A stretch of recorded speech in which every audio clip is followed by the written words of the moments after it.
I'm an artist. Not one you've heard of, though that may be changing soon. Being an artist is about creation, not about commercial success. I wouldn't mind getting the occasional acceptance mixed in with the constant stream of rejection, of course, but it's a process, a long process. They say that most artists don't become famous until after they're dead. I'd always hoped that I'd make it slightly before that. I graduated last year with an MFA from a relatively prestigious institution, along with a dozen other folks who convinced themselves that an insurmountable pile of debt was the best way to jump right into the starving artist lifestyle. We were, as mentioned, a small class, so we all went to each other's showings and were generally supportive. But I was only really friends with two of the others, Jared and Albino. The three of us ended up rooming together for the last year of the program, and we kept that going post-graduation. Having other folks in the house who look through the mail with the same mix of hope and trepidation is surprisingly helpful.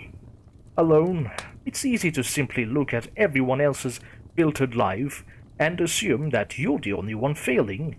When you come down in the morning to find your roommate crying in her cornflakes because her last 11 submissions haven't even gotten the courtesy of a rejection letter, it's a little easier to see that this is just how life goes sometimes. One of our favorite Friday night activities was going to local galleries to see who they had on display. There were a few reasons for this. One, it gave us a good idea of what they liked to show, helping us hone our own submissions. Two, it was very cathartic to be catty about what had been picked. Three, a lot of the galleries had free horse steers and wine.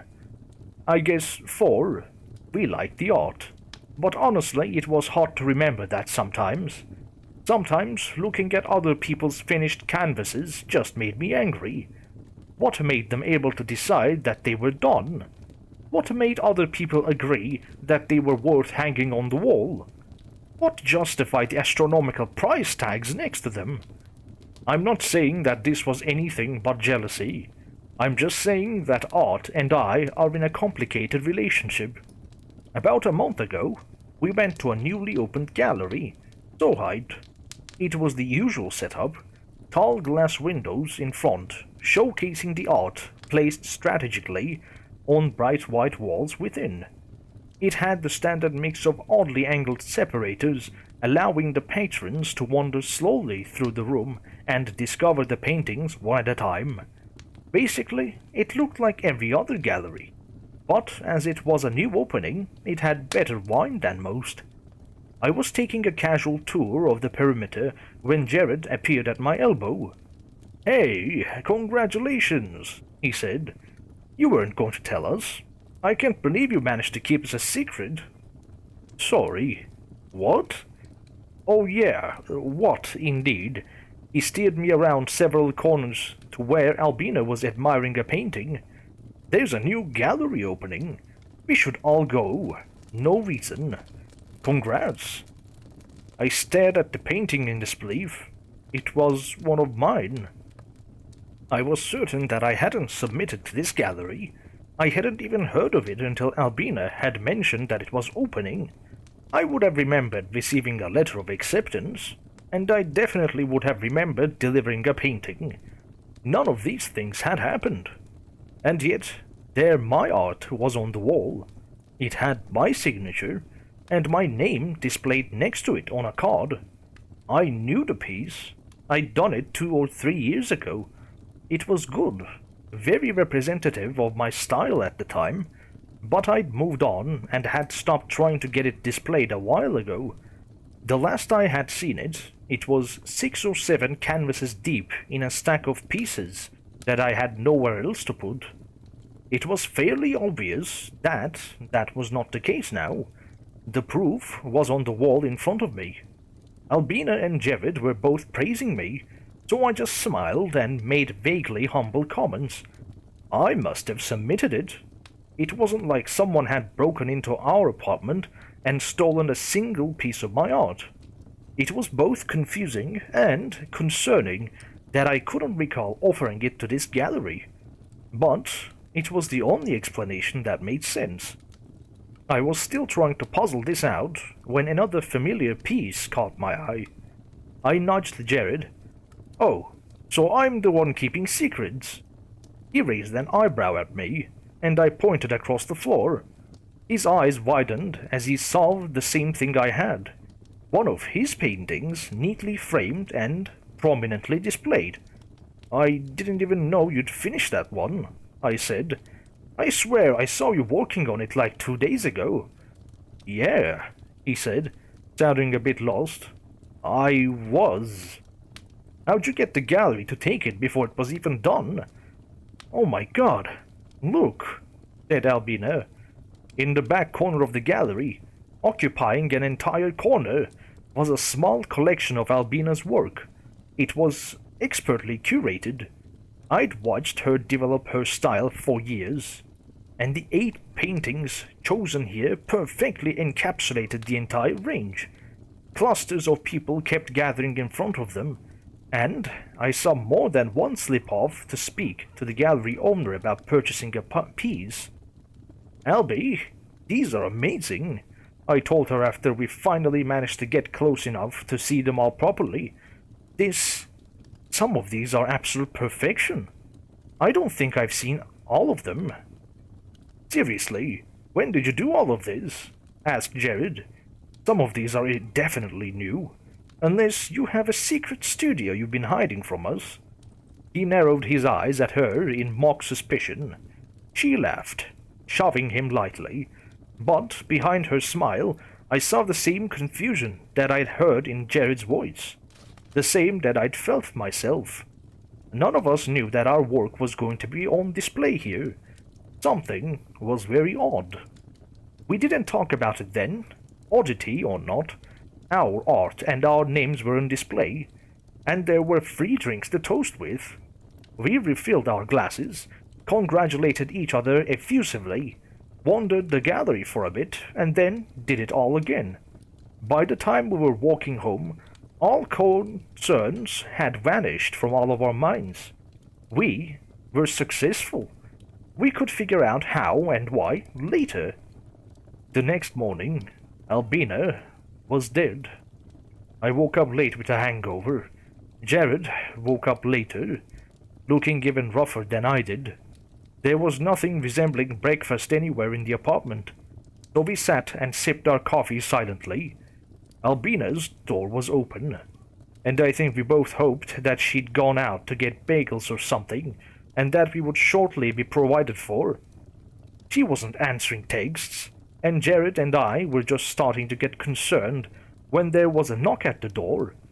We opened it to find a policeman asking if we knew Albina Shevchenko, and if we had contact information for her family, and if we could come identify the body. It had been a hit and run. She'd been dead by the time witnesses had gotten to her. No one had seen the car's license plate.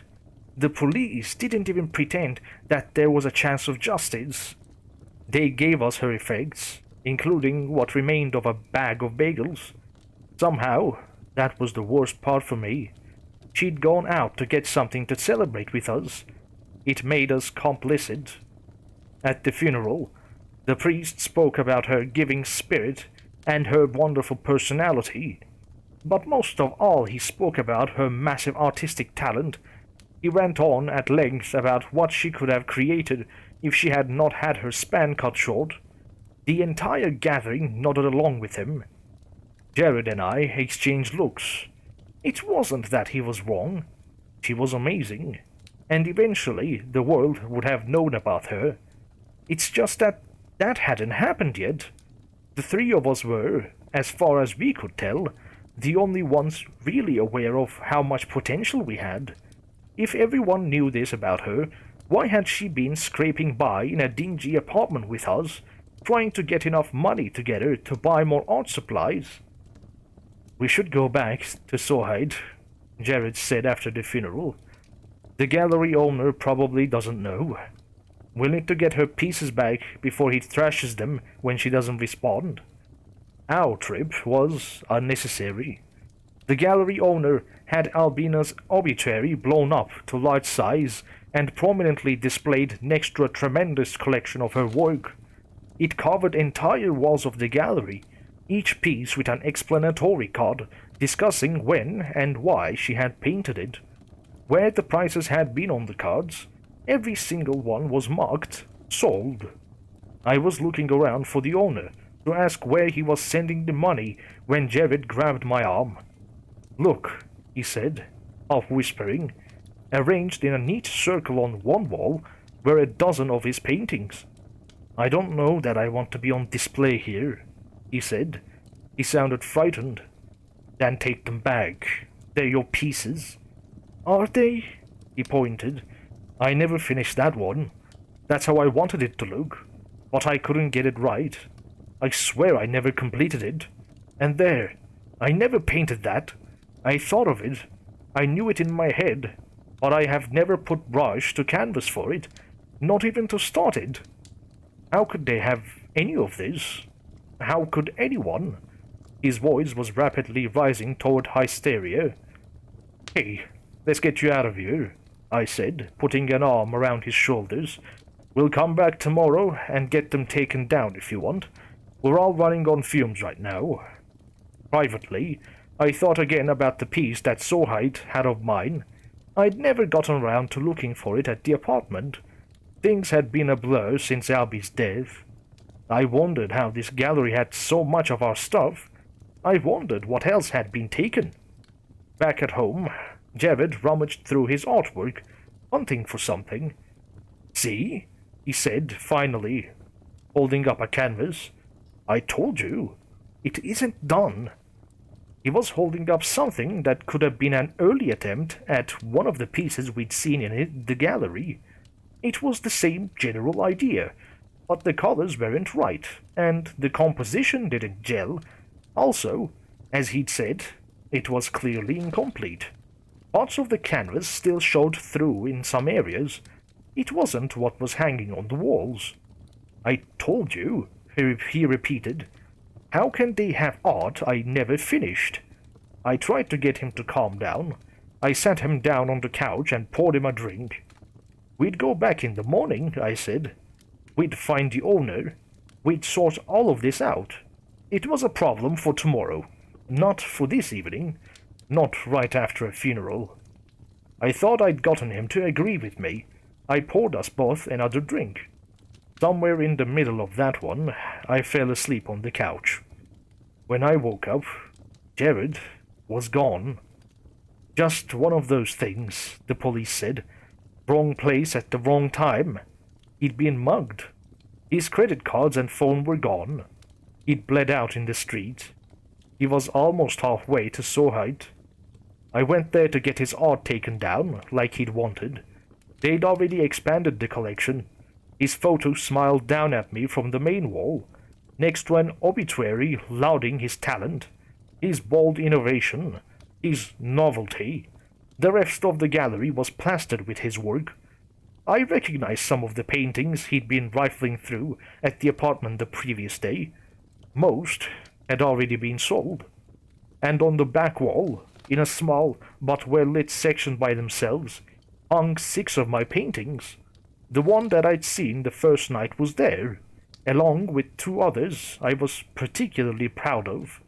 If I'd been asked to pick 3 pieces to best represent who I was and who I had been as an artist, those might have been them. The other 3 bore my signature, but I did not paint them. Not yet. Like Jared, I knew the subject matter in them. I had thought of them, conceived them, and even made some attempts to put them to canvas. But they had never come out like I'd imagined.